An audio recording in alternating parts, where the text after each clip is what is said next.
Esa melodía es la que no podía quitarme de la cabeza. Ahora ya sé dónde la había oído, en aquel maldito teatro de varietés. Annabella Smith. Señoras y caballeros, respetable público, atención. Tengo el honor de presentarles a uno de los hombres más excepcionales del mundo. El mismo. Todos los días se aprende de memoria 50 hechos nuevos y los recuerda todos. No olvida ninguno. Datos históricos, geográficos, cosas de los periódicos, de libros de ciencia. Háganle cualquier pregunta que deseen y él la contestará sin titubear. El señor Memoria. Debo añadir, damas y caballeros, antes de retirarme... Ahora comprendo por qué no falta ningún documento. Toda la información está en su cerebro prodigioso.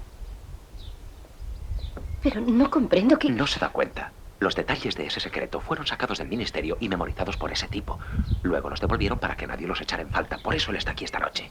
Para llevarse a Memoria fuera del país. Pero seguramente aquí hay unos señores que quieren hablar con usted. Pregunten, señores, pregunten, por favor.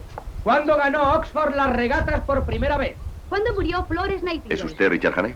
Sí, pero hay algo que debe saber. Basta ya, sígame en silencio. El hombre que está en el escenario Oiga, resulta... no querrá armar jaleo y estropear la diversión de la gente, ¿verdad? ¿Qué son los 39 escalones? Vamos, conteste si puede. ¿Qué son los 39 escalones? Los 39 escalones es el nombre de una organización de espías que recogen información para el Ministerio de Asuntos Exteriores de...